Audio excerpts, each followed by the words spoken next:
Hello everyone, this is Priya. Welcome back to my channel floating code. आज मैं आपको बताऊंगी कि पैंडास डेटा फ्रेम में कॉलम्स को कैसे रीनेम किया जाता है। तो शुरू करते हैं। सबसे पहले यहाँ पर मैंने पैंडास लाइब्रेरी को एज पीडी इंपोर्ट कर लिया है और ये मेरे पास एक छोटा सा डेटा फ्रेम है। अगर आपको रीड CSV फंक्शन के बारे में और जानना है कि इसे कैसे यूज़ किया जाता है तो आप लिंक चेक कर सकते हैं डिस्क्रिप्शन बॉक्स में। अब हम देखेंगे कि कैसे हम कॉलम्स को रीनेम करेंगे। यहाँ पर मेरे पास 4 कॉलम्स हैं, name, sold, review and rating, और अब हम इसको रीनेम करेंगे। रीनेम करने के लिए जो सबसे ईजीएस्ट और मोस्ट पॉपुलर मेथड है वो है हम सिंपली एक list of new names create करें और उसको कॉलम्स एट्रीब्यूट को असाइन कर दें। तो मैं लिखूंगी df dot columns is equal to, यहाँ पर मेरी लिस्ट ऑफ न्यू नेम्स होगी A, B, C and D। यहाँ पर मैं ABCD ले रही हूँ, बट आप कोई भी नेम्स अपने चॉइस के ले सकते हैं। और अगर आप इस डेटा फ्रेम को प्रिंट करें तो आप देखेंगे कि ये मेरे न्यू कॉलम नेम्स जो है वो ABCD हो गए, जबकि ओरिजिनल डेटा फ्रेम में हमारे column names name, sold, review and rating थे। तो सिंपली हमने क्या किया, एक list of new column names बनाई और उसको कॉलम्स एट्रीब्यूट को असाइन कर दिया। तो ये हमारे सभी कॉलम्स जो हैं वो रीनेम हो गए। अगर कोई ऐसा केस हो कि जिसमें हमें सिर्फ कुछ ही कॉलम्स को रीनेम करना हो, हमें सब कॉलम रीनेम्स नहीं करने हो, तो क्या होगा।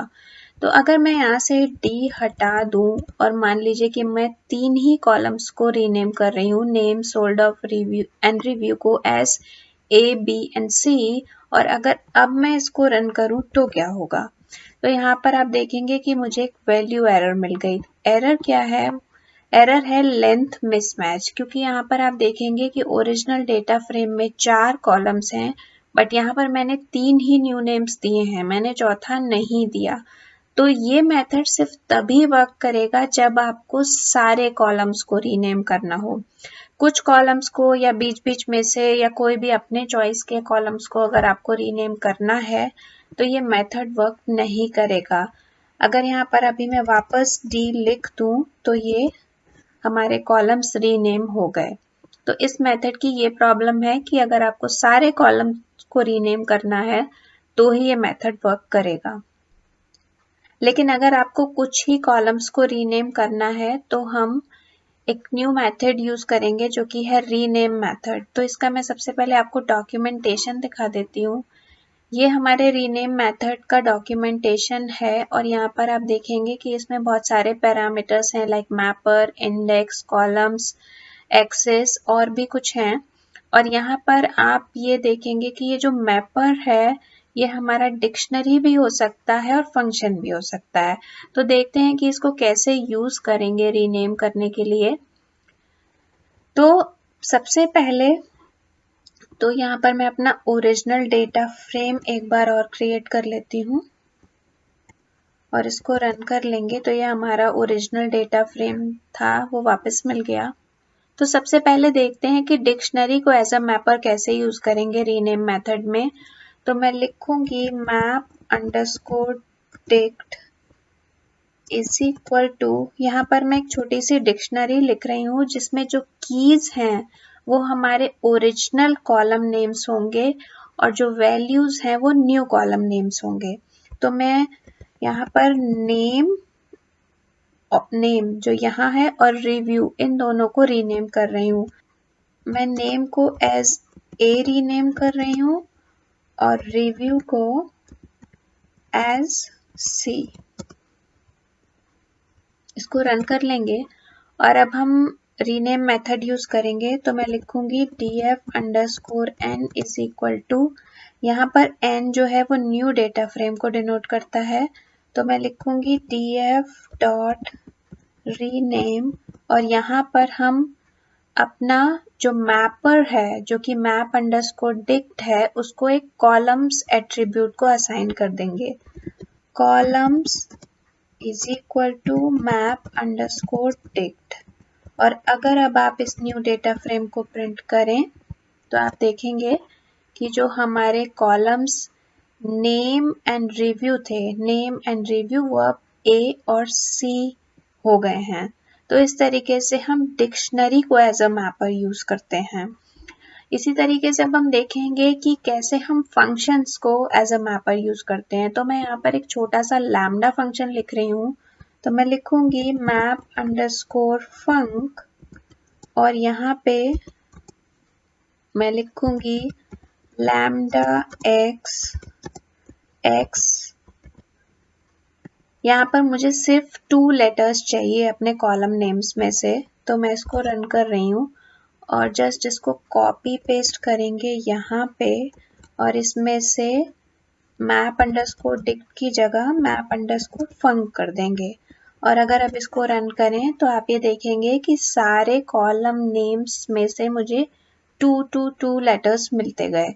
तो इस तरीके से हम फंक्शन को एज अ मैपर यूज करते हैं कॉलम्स को रीनेम करने के लिए।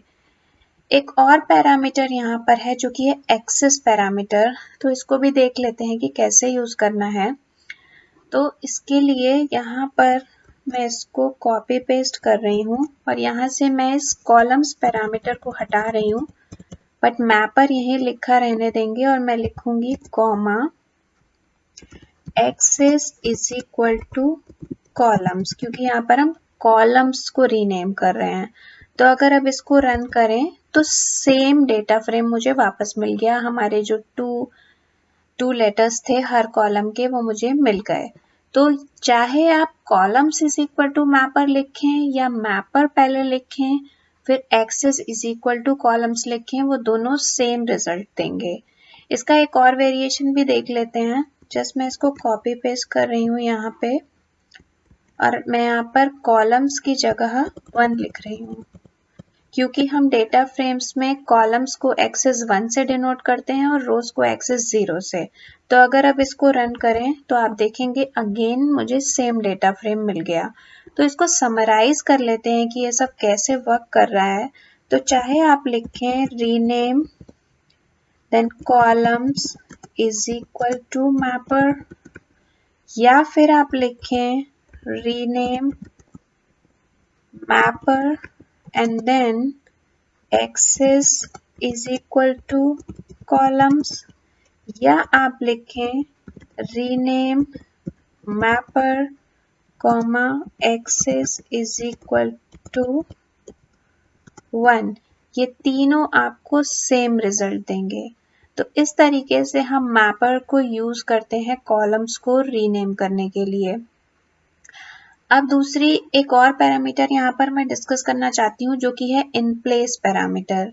यहाँ पर आप देख रहे हैं कि जब भी मैंने रीनेम किया हर बार हमने एक न्यू डेटा फ्रेम रिटर्न किया, बट ये जो ओरिजिनल डेटा फ्रेम था अगर अब हम इसको प्रिंट करें df तो आप देखेंगे कि ये एज इट इज है जैसा कि बिगनिंग में था, क्योंकि हमेशा हमने एक न्यू डेटा फ्रेम रिटर्न किया df_n।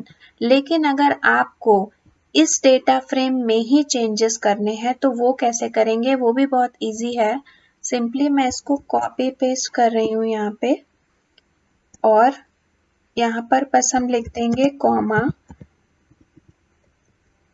In place is equal to true. और अगर अब आप इसको प्रिंट करें तो आप देखेंगे कि अब इस डेटा फ्रेम में जो कि हमारा ओरिजिनल डेटा फ्रेम था उसमें चेंज हुआ। तो अगर आपको अपने ओरिजिनल डेटा फ्रेम में चेंजेस करने हैं तो आप लिखेंगे in place is equal to true. तो इस तरीके से हम इस इन प्लेस पैरामीटर को यूज करते हैं और इस तरीके से हम कॉलम्स को रीनेम करते हैं हमारे पैंडास डेटा फ्रेम में। तो इस वीडियो के लिए बस इतना ही। अगर आप मेरे चैनल पर न्यू हैं तो प्लीज़ सब्सक्राइब करें और अगर आपको ये वीडियो अच्छा लगा हो तो प्लीज़ लाइक एंड शेयर भी करें। And hope to see you in the next video soon. Bye.